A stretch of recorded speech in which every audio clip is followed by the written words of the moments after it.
Só um comunicado aos irmãos da Escola Bíblica. Vocês viram lá que eu postei, né, aquilo que a gente havia falado aqui hoje um pouco, né? Está ali. Então, para quem quiser dar uma lida, reler aqui lá, que é muito interessante, sobre os nossos consoladores, tá? Então releia, que é muito interessante aquele textinho, aquelas palavras que estão ali. Nesse momento, vou chamar o pastor para estar ministrando a palavra ao nosso coração.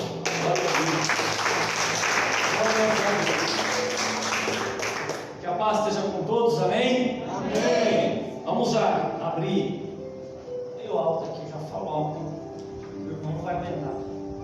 Abrir as nossas Bíblias lá em Romanos capítulo 9, texto qual fala da eleição, eles escolhidos, texto bem assim complicado, mas que é bom que os irmãos fiquem a par, né?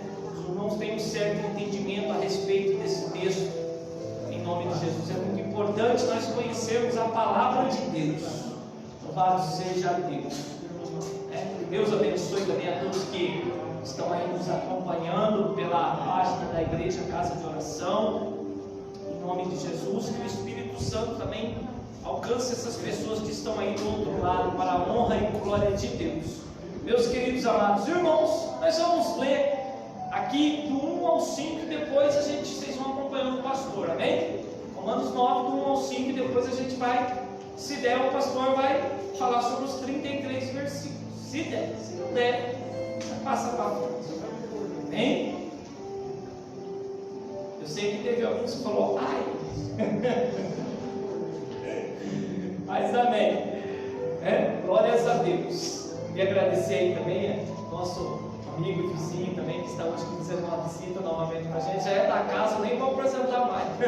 Já está da casa, já, em nome de Jesus. Deus abençoe a sua vida, viu? Em nome de Jesus. Glórias a Deus. Irmãos, vamos lá. Todos acharam? Diz assim a palavra de Deus: em Cristo digo a verdade, não minto, dando-me testemunho a minha consciência no Espírito Santo. Tenho grande tristeza e contínua dor no meu coração, porque eu mesmo poderia desejar ser separado de Cristo por amor de meus irmãos, que são meus parentes segundo a carne, que são israelitas, dos quais é a doação de filhos, e a glória, e os concertos, e a lei, e o culto, e as promessas, dos quais são os pais, e dos quais é Cristo, segundo a carne, o qual é sobre todos, Deus bendito eternamente. Amém. Soberano e eterno Deus, em nome de Jesus Cristo de Nazaré, nós já te louvamos, ó Pai, nós te adoramos, ó Deus, te bendizemos, Pai, pois o Senhor é santo, Pai, o Todo-Poderoso, digno de todo louvor, digno de toda honra e toda glória, Pai. Senhor, nesse momento que vamos ouvir, Senhor, a Tua palavra, Pai, te pedimos, ó Deus, em nome de Jesus, Pai, que o Teu Espírito Santo permaneça conosco, Pai, que o Teu Espírito Santo, Pai, use, Pai, o preleitor, Pai, que o Teu Espírito Santo fale a boca, Pai, do Teu servo, Pai. Senhor, que essa palavra que aqui vai ser ministrada, Pai, seja ministrada no coração de cada um, assim também como foi ministrado no coração do Teu servo, Pai. Senhor, em nome de Jesus, Pai, que os Teus anjos permaneçam ao redor e dentro dessa igreja, nos guardando, Deus, e nos livrando, Pai, de todo mal. Senhor, em nome de Jesus, que todo espírito maligno, Pai, que queira, Senhor, meu Pai, atrapalhar, Pai, esse momento solene, Pai, esse momento tão maravilhoso, Pai, que é de ouvir o Senhor falar conosco, Pai, que seja repreendido, Pai, todo espírito maligno, Pai, toda seta maligna, Pai, em nome de Jesus. Senhor, é o que te pedimos, Deus Todo-Poderoso, e te agradecemos. Amém. A igreja pode se assentar.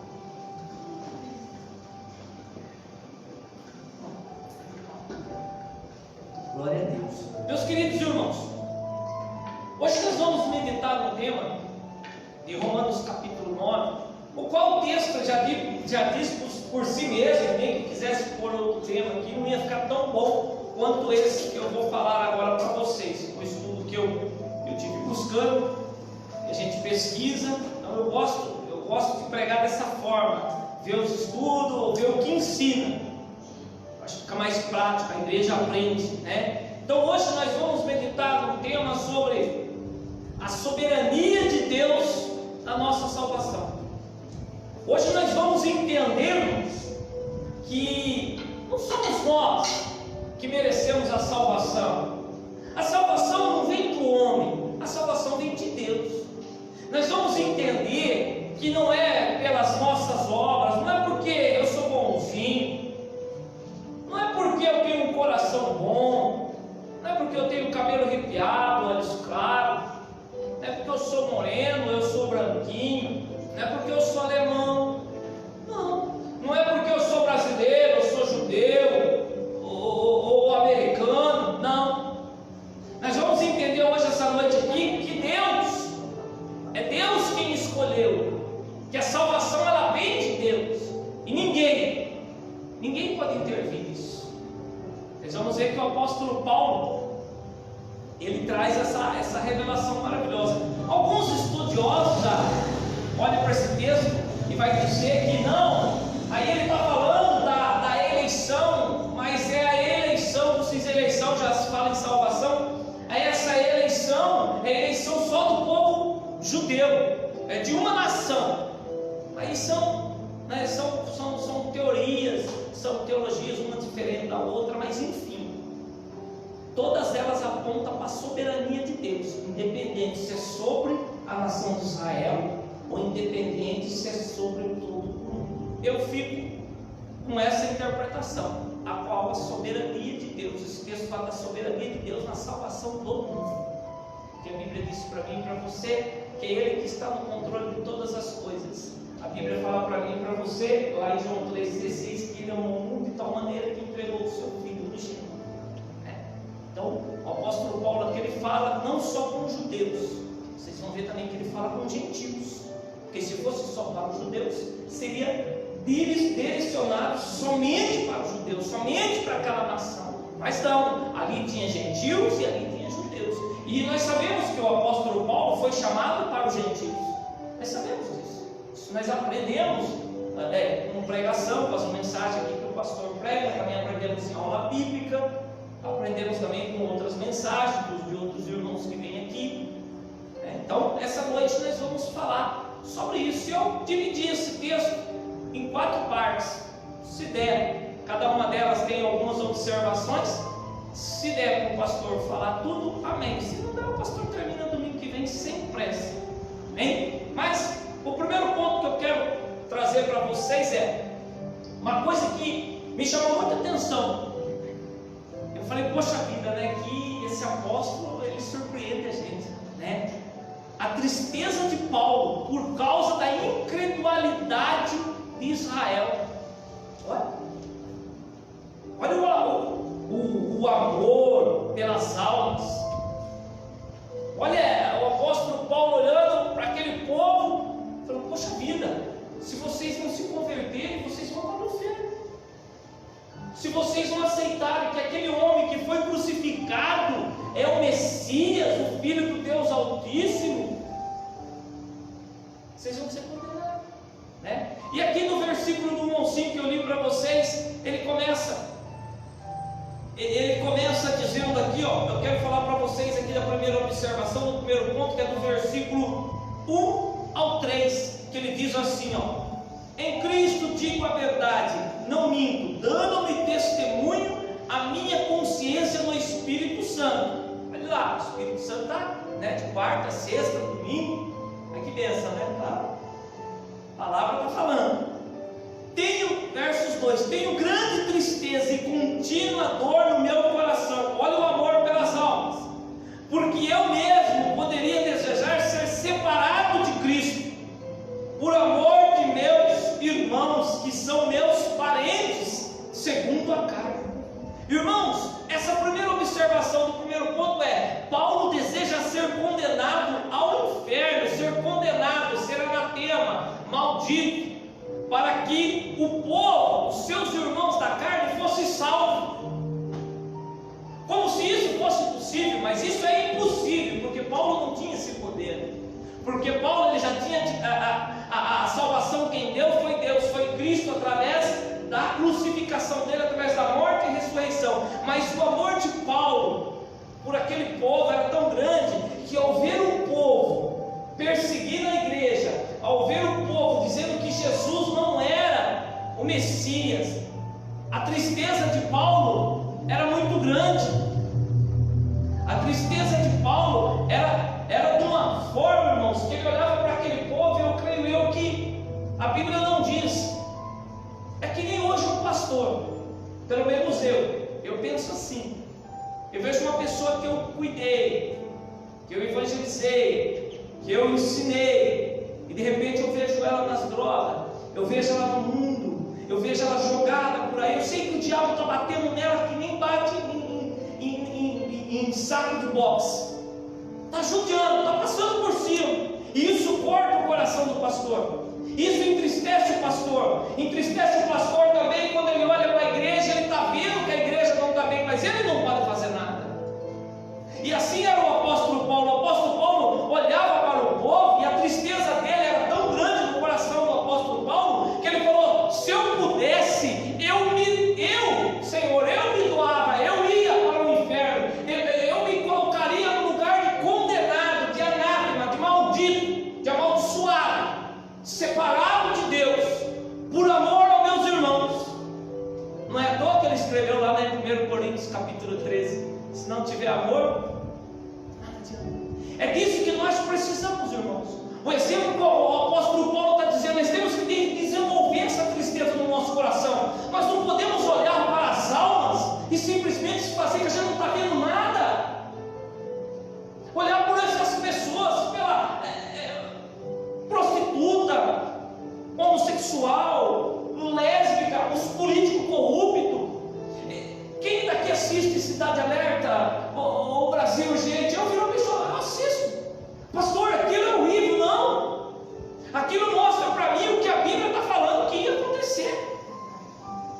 É um absurdo. Só que quando você está vendo aquilo, é um cidadão que matou a enteada de 2 anos de idade. Ele abusou da criança, matou e enterrou.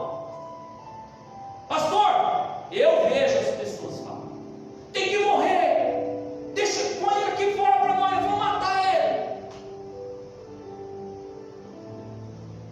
Nós precisamos desenvolver esse amor pelas almas, essa tristeza do apóstolo Paulo quando ele vê uma alma perdida, quando ele olha para aquele povo de Israel, e ele diz: se eu pudesse, eu me colocaria no lugar dele. Porque, irmãos, morrer pelo bom, né? Eu morro pela minha esposa a qualquer hora e dia.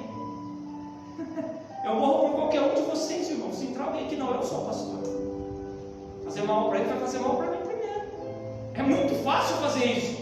Eu quero ver eu morrer por alguém que você olha e não dá nada. Fala: pastor, você tem certeza que você vai morrer por causa desse cidadão aí? O apóstolo Paulo estava querendo morrer por causa do povo de Israel, um povo que crucificou Jesus, um povo que perseguia ele, um povo que queria a cabeça dele.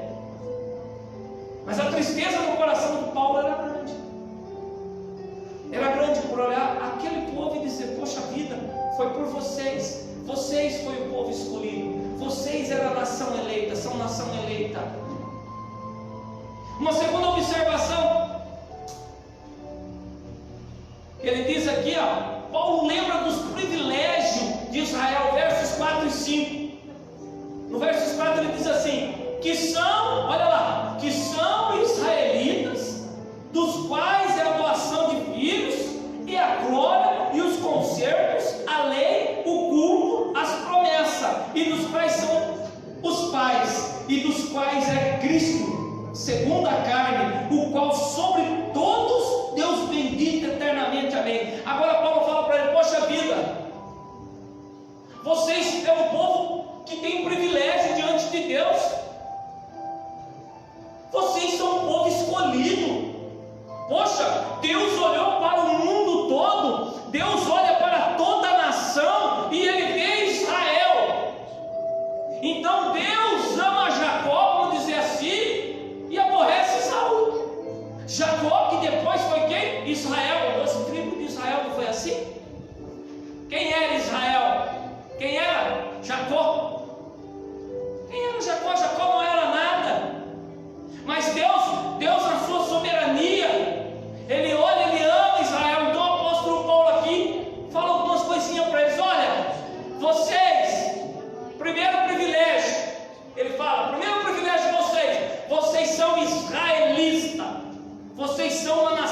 escolhida.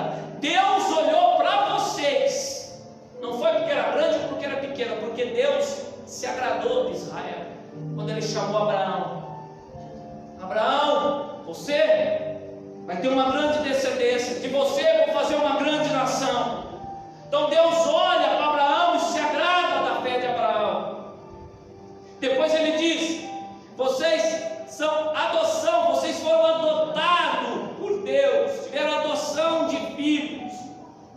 Deus adotou o povo de Israel como filhos, como herdeiros. Vocês, depois Ele diz aqui, olha lá, Ele diz aqui, vocês, aqui ó, adoção de filhos e a glória. Ele está dizendo, vocês viram a glória de Deus quando a sarça ardeu, Moisés. Vocês viram a glória de Deus quando vocês estavam lá no pé do Monte Sinai, quando estava fazendo os 10 mandamentos, a tábua dos 10 mandamentos. Vocês viram a glória de Deus. Vocês viram a glória de Deus quando Deus mandou as 10 pragas sobre o Egito. Vocês viram.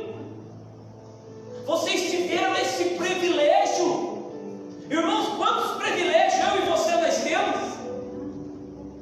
Quantos privilégios eu e você nós temos? O privilégio de estar aqui, o privilégio de podermos orarmos de manhã, orarmos à tarde, ou orarmos à noite, o privilégio de podermos ler a Bíblia a hora que nós quisermos, o privilégio de acordar de manhã, de respirar, andar, o privilégio de ter um trabalho, o privilégio de ter uma família, o privilégio de ter o Espírito Santo te guiando todos os dias, o privilégio de ter recebido a salvação através do sangue e do corpo do nosso Senhor Jesus Cristo.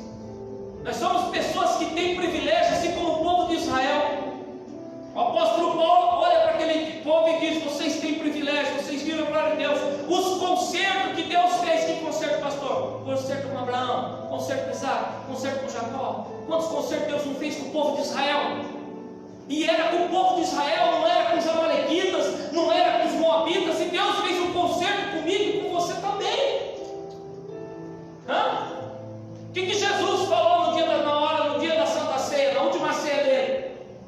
Ele tomou o cálice em sua mão e deu, e ele falou o quê? Com os seus discípulos: tomai e bebei, este é o cálice do quê? Da nova e eterna aliança, concerto do meu sangue, que será derramado por vós.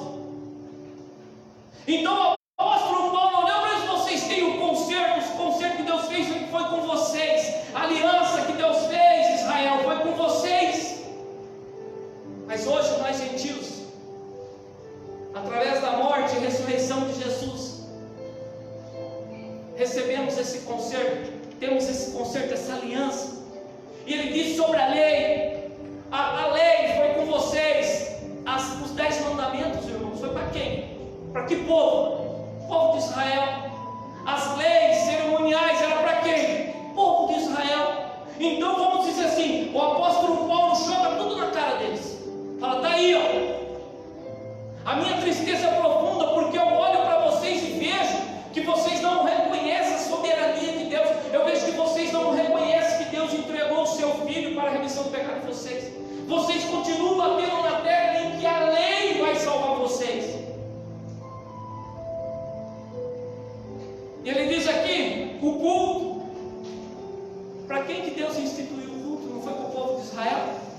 As promessas de que um dia viria o remanescente, as promessas que Deus fez para Israel, a promessa que Deus falou que um dia que Jesus ia voltar para buscar a sua igreja, a promessa.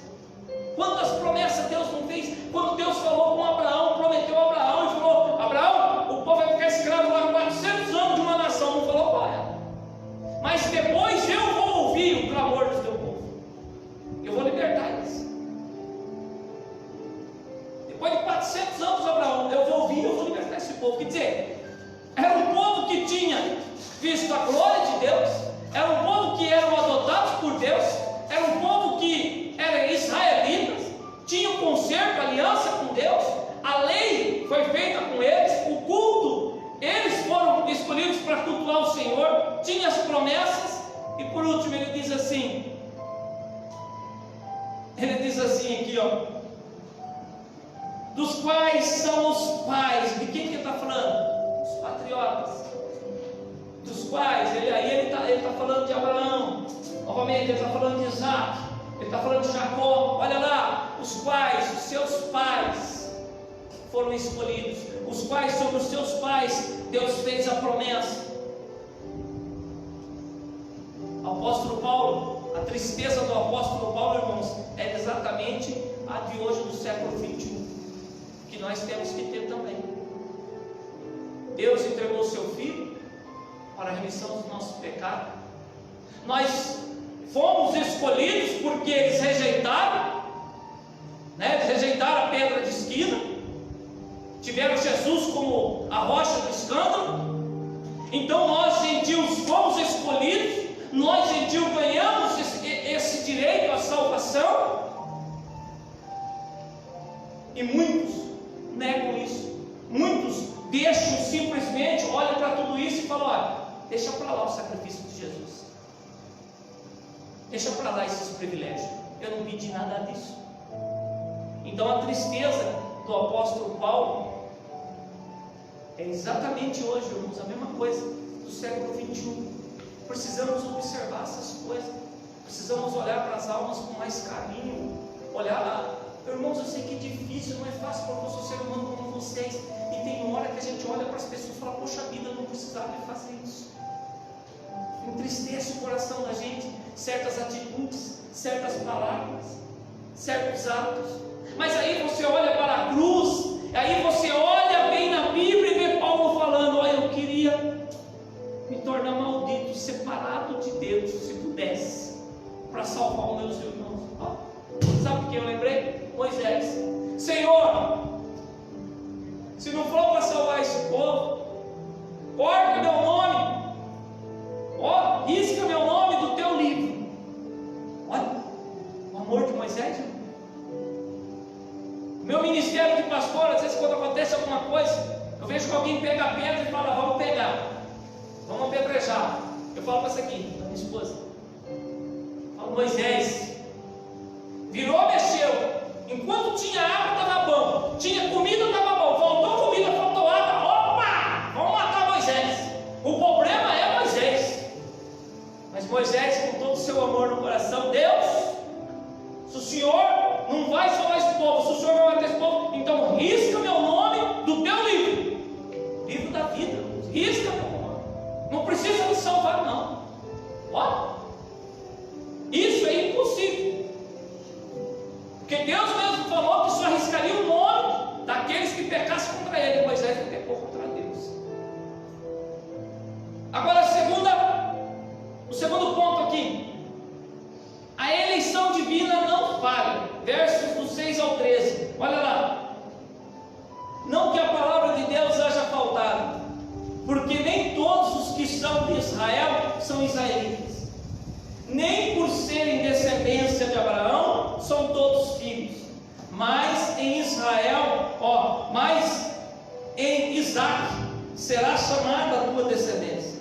Isto é, não são filhos da carne que são filhos de Deus, mas filhos da promessa, são contados como descendência, porque a palavra da promessa é esta: por este tempo virei, e Sara terá um filho. E não somente esta, mas também Rebeca, quando concebeu, de Isaac, nosso pai. Porque não tendo eles ainda nascido, nem tendo feito bem ou mal, para que o propósito de Deus, segundo a eleição, ficasse firme, não por causa das obras, mas por aquele que chama. Foi-lhe dito a ela: o maior servirá ao menor, como está escrito: amei a Jacó e aborreci a Esaú. Olha, nós temos duas observações nesses versículos, nesses 6 versículos, 7 versículos. Do 6 ao 9, ele fala sobre a eleição de Deus. Ela não é genética. O que é isso? Deus não é um Deus nacionalista. Deus, ele não faz acepção de pessoas. Deus não é um Deus só de Israel. Deus não é um Deus só do Brasil. Deus, ele não é um Deus só dos americanos, não. Deus, ele é o Deus de todas as nações. Deus é um Deus de todas as nações. Então a eleição de Deus, ela não é genética. Quando ele diz aqui, olha lá, ele diz assim aqui, para que a gente possa entender melhor. Verso 7. Verso 6, aliás. Não que a palavra de Deus haja faltado, porque nem todos os que são de Israel são israelitas. Por que ele fala isso?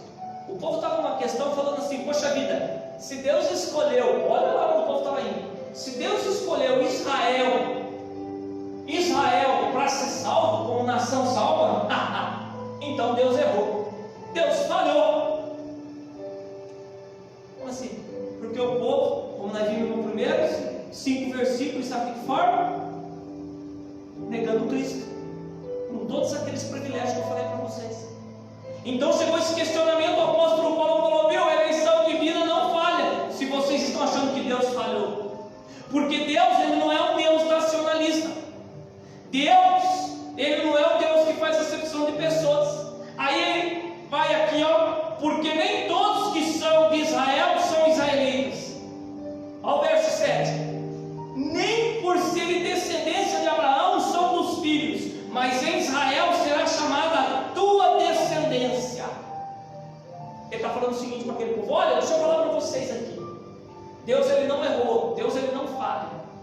Existe um Israel, mas dentro de Israel existe um Israel espiritual, um Israel igual o Senhor está tirando de dentro de Israel para salvar.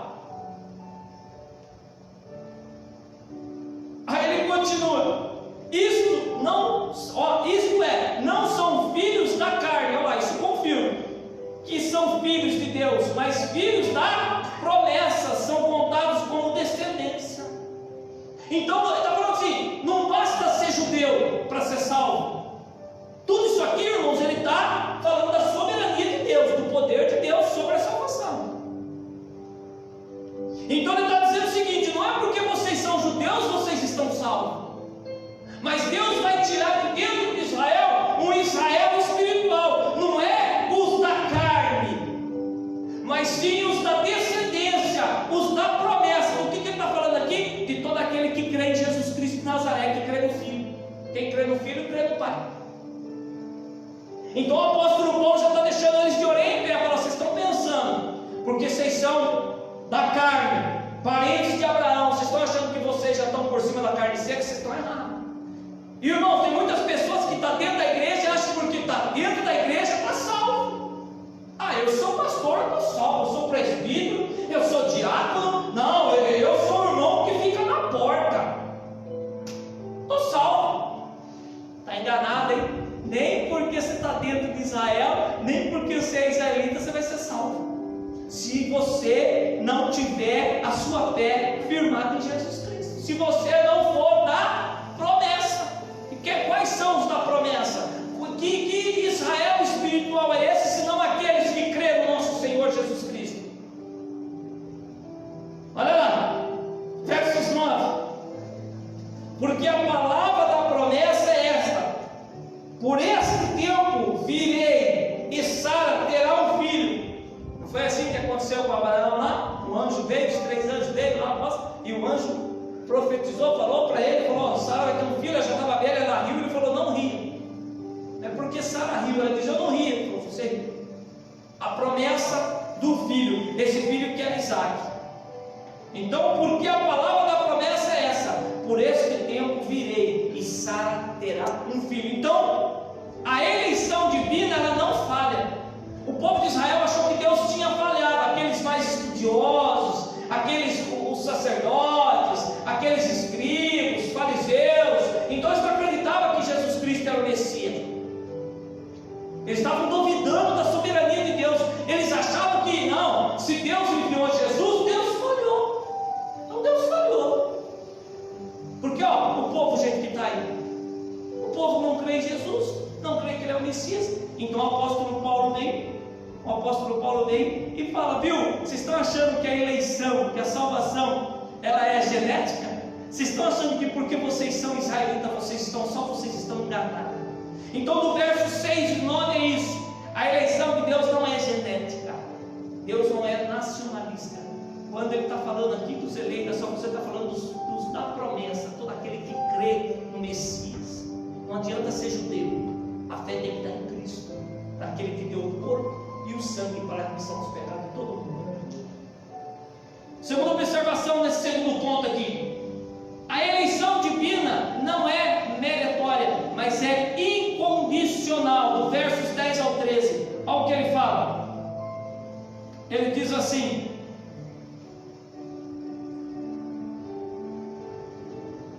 e não somente esta, mas também Rebeca, quando concebeu de Isaac nosso pai, porque não tendo eles ainda nascido, olha que coisa linda, nem tendo feito bem ou mal, para que o propósito de Deus, segundo a eleição, ficasse firme, não por causa das obras, mas por aquele que chama. Foi-lhe dito a ela: o maior servirá ao menor, como está escrito: amei a Jacó e aborreci a Esaú. Olha lá, então a eleição de Deus, ela não é genética, porque Deus não é um Deus nacionalista. Basta ser Israel, tem que crer em Jesus Cristo, tem que fazer parte da promessa, os filhos da promessa. E agora ele fala que a eleição divina não é meritória. O que não é meritória? Como eu falei no começo, não é por mérito, não é porque você é um dizimista, porque eu sou um ofertante. Nós vamos provar isso aqui na palavra. Não é porque você é mais bonito, não é porque você é bonzinho, porque a Bíblia fala para mim e para você, que ele diz assim, ó, versos 11: porque não tendo eles ainda nascido, eles e quem? Jacó e Esaú. Não foi assim? Antes dele nascer, Deus escolheu quem? Deus escolheu Jacó. Deus escolheu Jacó. Por isso que alguns pegam esse texto aqui e fala de predestinação, que uma vez salvo, salvo para sempre. Tem gente que chega ao ponto de falar que isso aqui Deus está falando o seguinte, preste atenção, mas não é isso. Tem pessoas que defendem essa tese. Olha, Deus fez alguns para o inferno e outros para o céu. Você já pensou, irmão, se você está aqui, mas Deus olha assim e fala assim: Junior, não adianta você estar na igreja, eu fiz você para ir para o inferno. Mateus, fazendo o que aqui? Você já pensou, irmãos? Fala, você está diaconisa, vai. Seu dia, hora está lá, o Pauleiro está esperando. Já pensou?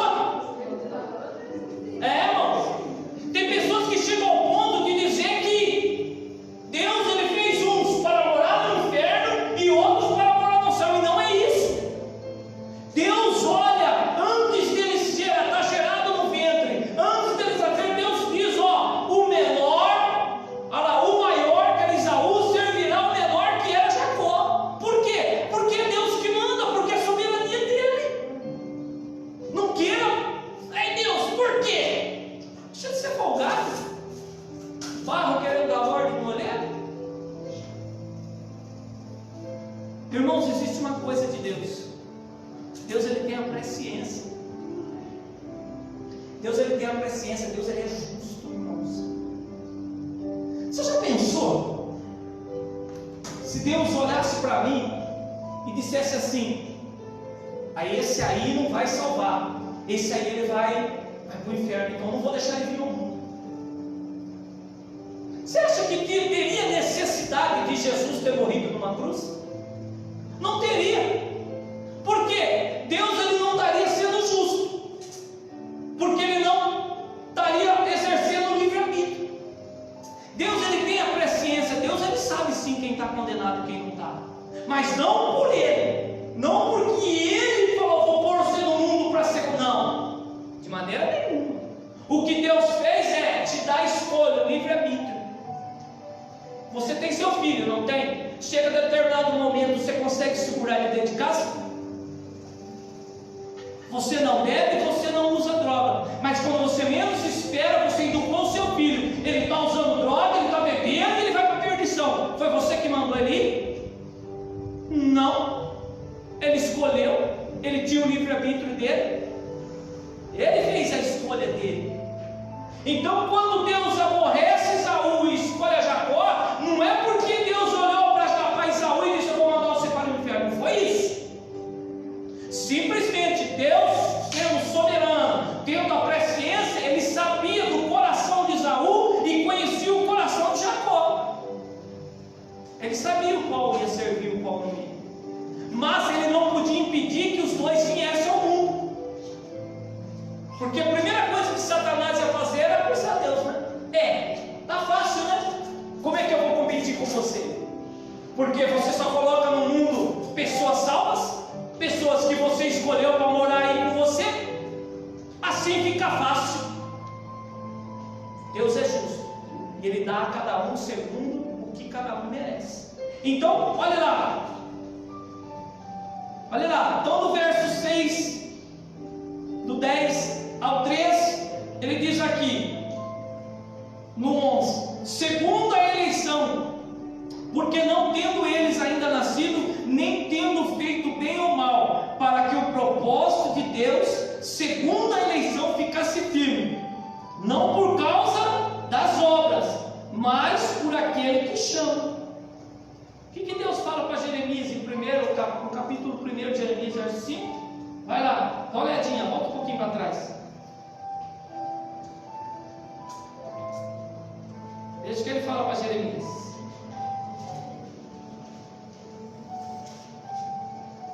Vejam como Deus é soberano, irmãos.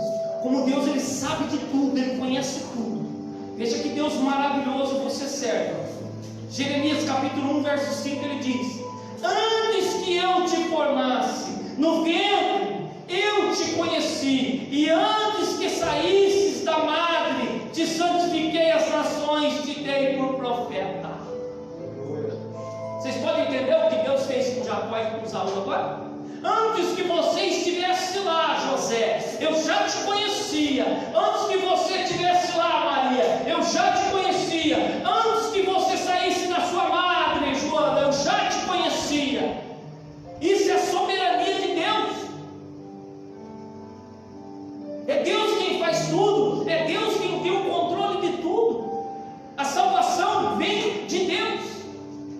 Ninguém interfere nisso, irmãos. Ninguém pode interferir nisso. Os judeus estavam achando que pela lei eles conseguiriam ser salvos. Os judeus achavam que por eles serem de Israel a salvação estava ali. Mas em Paulo fala: viu, esquece, ó. Vocês pensam que vocês mandam na salvação? Vocês pensam que Deus é um Deus nacionalista? Vocês acham que a salvação é por mérito? Que mérito vocês têm para ser salvos? Que mérito nós temos para ser salvos? Fala aí. Alguém tem mérito aqui para ser salvo? Pode levantar. Ninguém. Todos pecaram e estavam destituídos da glória de Deus. Mas Deus, na sua rica misericórdia, o que Ele faz? Ele olha e Ele se apaixona por mim. Ele olha, Ele ama. O mundo é o ser humano. Ele olha e fala: olha, não fui eu quem fiz. Eu vou salvar esse povo. Eu vou dar mais uma oportunidade. Glória a Deus. E o apóstolo Paulo fala que mesmo assim Israel está jogando essa oportunidade fora. Assim também como infelizmente alguns estão jogando. Olha lá, terceiro ponto. A misericórdia de Deus é uma livre e soberana escolha dele, do versos 14 ao 18. Olha o que ele diz: que diríamos, pois? Que há injustiça da parte de Deus? De maneira nenhuma, pois diz a Moisés: compadecer-me-ei de quem me compadecer, e terei misericórdia de quem eu tiver misericórdia. Assim, pois, isto não depende de quem quer, nem do que corre, mas de Deus que se compadece. Vocês vão entendendo aí, ó. Não depende daquele que quer, olha lá, e nem depende daquele que corre, mas depende de quem? Inteiramente de quem? Está falando de mim. Depende de mim. Ele está dizendo: olha lá, 17. Porque diz a Escritura a Faraó: para isto mesmo te levantei, para em ti mostrar o meu poder, e para que o meu nome seja anunciado em toda a terra. Logo, pois, compadece-se de quem quer e endurece a quem quer. Meus irmãos, aqui, nesse terceiro ponto aqui, muitas pessoas de repente podem até pensar: puxa vida, então Deus ele pega uma pessoa e endurece o coração da pessoa só para condenar ela? Não. Deus ele é misericordioso. Nós vamos entender. A primeira observação desse terceiro ponto, que é do verso 14 ao 18, a primeira observação, a gente vai ficar com o verso 14 e 16. A misericórdia de Deus não é mérito nosso. Olha lá, que é o verso 14 e 16. Que ele diz: que diremos, pois, que há injustiça da parte de Deus? De maneira nenhuma. O apóstolo Paulo responde. O que é injustiça, irmãos? A injustiça é dar à pessoa o que ela não merece. Vamos dar um exemplo. Bruno trabalha na Bahia. O Bruno é um ótimo eletricista de manutenção, né, Bruno? O Bruno é um ótimo eletricista de manutenção. O Bruno está merecendo aumento salarial. O Bruno pegou, né? Pegou, o Bruno. Aí, em nome de Jesus, recebe. Né? O Bruno está merecendo, mas o encarregado dele, o líder, o supervisor, não dá. Eles estão sendo o quê? Injustos. Eles estão sendo injustos. Então aqui nós falamos que a eleição não era, né, meritória. Agora aqui nós estamos falando da misericórdia de Deus, não é mérito nosso, mas de Deus. Olha lá. Então a injustiça é quando você não dá o que a pessoa merece. O Bruno, no meu exemplo, merecia esse aumento salarial, mas não deram para ele, porque isso é injustiça contra ele. Assim também Deus, irmãos, ele só vai dar para nós o que é justo. Deus ele não é justo, por isso que fala, Deus é justo. O apóstolo Paulo diz: de jeito nenhum, porque Deus só vai dar o que você merece. A misericórdia de Deus não é mérito, a misericórdia vem de Deus. A Bíblia diz que a misericórdia de Deus se renova todos os dias. Nós merecíamos misericórdia, irmãos? Será que nós merecíamos misericórdia todos os dias? Mas a misericórdia de Deus vem dele, ele nos ama, ele olha para nós, e a misericórdia dele se renova todos os dias. Por isso que ele diz aqui, no versos 15, ele diz assim: pois diz a Moisés, confirmando que a misericórdia não é mérito nosso, nós não merecíamos, mas é dele, isso é soberania dele. Ele diz assim: compadecer-me-ei de quem me compadecer. Eu vou compadecer daquele que eu acho que eu tenho que me compadecer. Eu vou ter misericórdia daquele que eu acho que tem que ter misericórdia. Irmãos, nem eu nem você conhecemos o nosso coração. Só quem conhece é Deus. Por isso que às vezes as pessoas, eu já ouvi gente falar assim: se eu fosse Deus, eu não deixaria tudo isso acontecer. Eu não. Mas rapaz, o negócio está. Se eu fosse Deus, eu não deixaria isso acontecer. O poste, né, fazendo um cachorro, o capim comendo um cavalo, é tudo o contrário.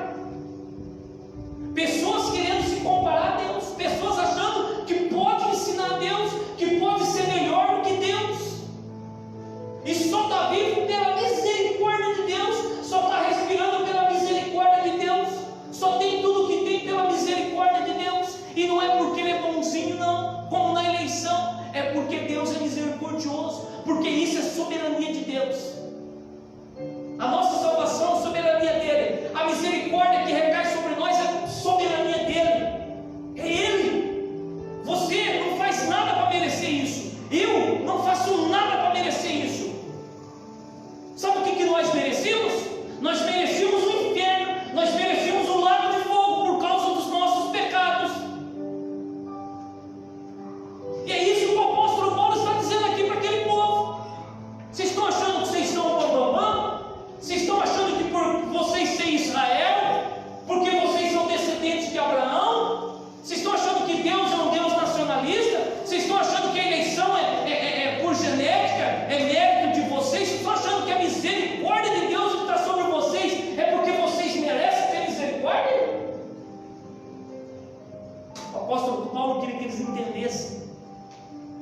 Deus era o soberano, que não era a lei que ia salvar eles, não era todos aqueles cultos que eles faziam que ia salvar eles, mas que a única coisa que poderia salvar Israel, eles entenderem que Jesus era o Messias, que Jesus era a misericórdia de Deus sobre a terra, que Jesus era a graça, o favor não merecido. E é isso que a igreja tem que entender. Quando eu falo igreja, não só a nossa, mas o povo de Deus tem que entender que nós não somos bonzinhos para ganhar a salvação, nós não somos bonzinhos para ter misericórdia. Não se olhe no espelho e fala: eu sou o inimigo de Jesus. Não! Olhe para o espelho e lembre-se: se não fosse a soberania de Deus, eu estava condenado. Se não fosse a soberania de Deus, eu não tinha misericórdia dele todos os dias sobre a minha vida.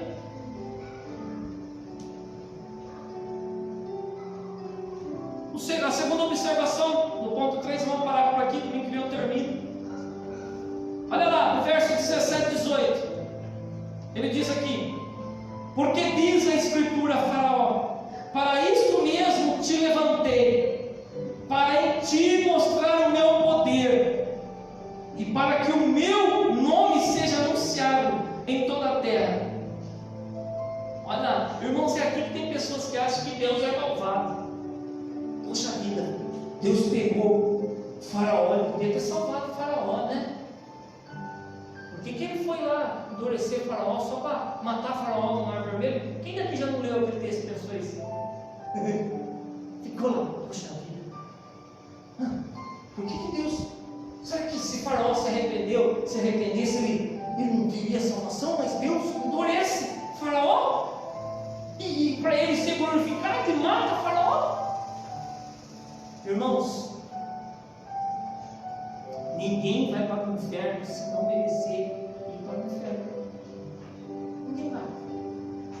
Quando na Bíblia não tem um lugar que Deus pegou uma pessoa que tem coração mole, uma pessoa que tem a presença dele, uma pessoa que segue o caminho dele e endureceu, tipo, pastorzão é bom, bonzinho, mas não vou com a sua cara, não gostei do seu, vou endurecer seu coração, só para mandar você para o inferno.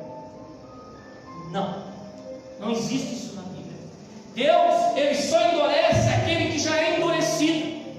Como Deus já conhece antes do ventre, Deus já conhece antes que fosse formado, Deus já sabe o coração, Deus já conhece a pessoa. Esse Faraó já vinha maltratando o povo desde lá de trás. A Bíblia diz que depois que José morreu, e aqueles reis, Faraó que conhecia José, então subiu esse homem ao poder, e o coração desse homem já foi maldoso para o povo de Israel.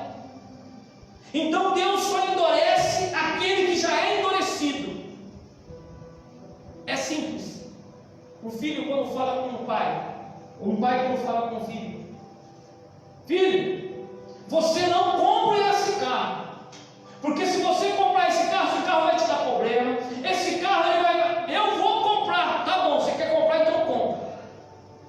Tipo, você quer desobedecer? Desobedeça. Continue desobedecendo. Você só vai quebrar a cara, você só vai perder na vida. Então Deus, ele faz dessa forma. Você quer ficar duro?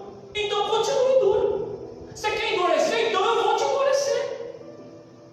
Então foi isso que Deus fez com o Faraó, quando ele diz assim: porque diz a Escritura a Faraó: para isso mesmo te levantei, para em ti, olha lá, para em ti mostrar o meu poder, para que o meu nome seja anunciado em toda a terra. Já que você quer ficar duro, então fique duro. Irmãos, não tem coisa pior para o ser humano.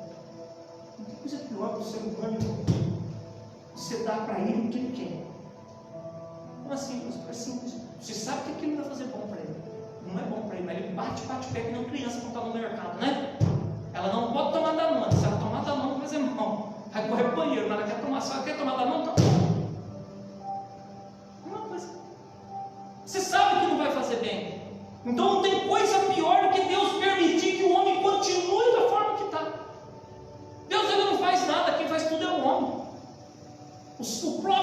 transformando. Verso 18: logo, pois, compadece-se de quem quer e endurece a quem quer. Então ele tem misericórdia de quem ele quer e ele endurece a quem ele quer, porque ele é Deus. Mas sabendo, em nenhum lugar da Bíblia Deus nunca endureceu quem era mole de coração.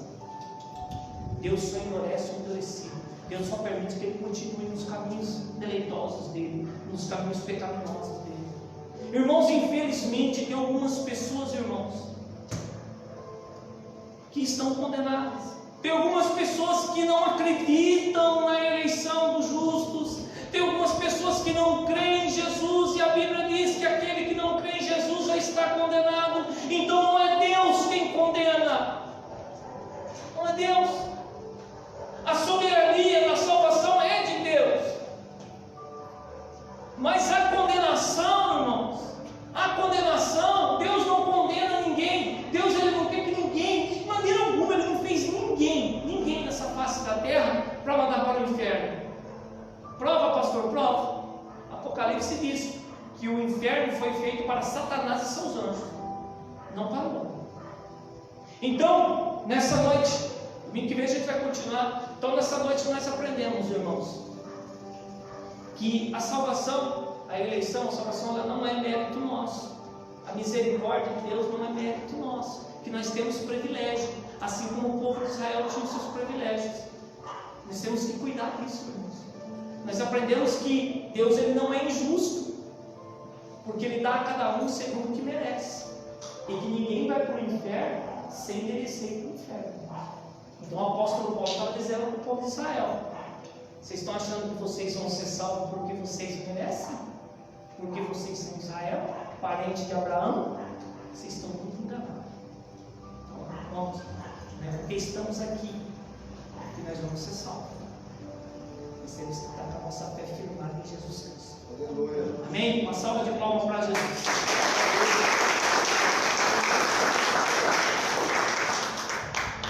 Glória a Deus. Opa! Glória a Deus. Cadê meu papelzinho de oração? Jogaram. Amém. Acho que eu lembro de cabeça. Alguém pediu oração? O mesmo povo? Glória a Deus. Irmãos, vamos colocar de pé. Palma e glória a Deus. Quarta-feira, o segundo elo da campanha. O pastor está conversando com o pastor Sérgio, está para dar a resposta. O Sérgio Oliveira, nosso irmão da Assembleia de Deus. Eu esqueci agora o ministério já mudou, mas é para ser ele, tá? Ele só vai confirmar para mim. Então não perca, eu queria que todos estivessem aqui. Não perca nenhum elo dessa campanha, é muito importante, é muito forte essa campanha. Irmãos, nós temos que aprender a perdoar os nossos ofensores. Essa é a campanha, aprendendo a perdoar os nossos ofensores. 12 quarta-feira falando de perdão. Eu tenho certeza que o coração de vocês aqui vai sair mais mole do que banho de porco. Porque manteiga, né? Fica melhor, né? Nem pode ser margarina, tem que ser aviação, né? Que é mais saudável. Mas, irmãos, nós vamos sair daqui com o coração molinho. Vamos sair daqui com o coração limpo, com um sorriso no rosto, dizendo: eu te perdoo, te perdoo. O cara passou na rua, falou bom dia, eu te perdoo. Mas do quê? Já estou, porque ó, você pode ficar bravo comigo, já estou te perdoando. Irmãos. Seu nome vai ser perdão, e o sobrenome, eu te perdoo. Isso é maravilhoso. Amém? Glória a Deus. Então não perca a campanha em nome de Jesus. Vamos orar, apresentar aqui algumas famílias para a honra e glória de Deus. Soberano e eterno Deus, em nome de Jesus de Nazaré, Pai, estamos aqui diante da Tua presença, Deus, te agradecendo, Pai, te louvando, Pai, por mais essa palavra, Pai, maravilhosa, Pai, que o Senhor nos deu, Pai.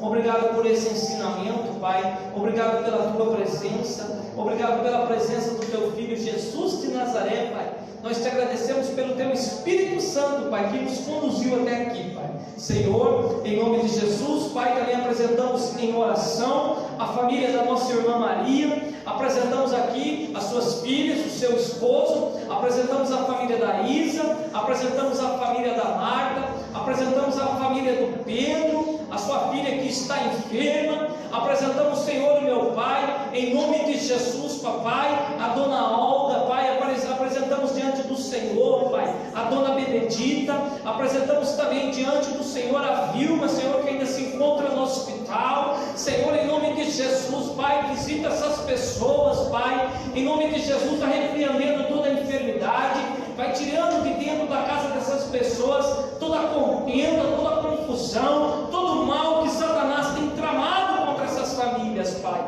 Senhor, meu Pai, que haja cura, Pai, para aqueles que estão enfermos, Pai. Em nome de Jesus, que haja, Senhor, meu Pai, portas de emprego abertas para aqueles que estão desempregados, Pai. Que haja paz, alegria, Pai, dentro dos lares, Pai. Que haja conversão, Pai. Que haja salvação, Pai.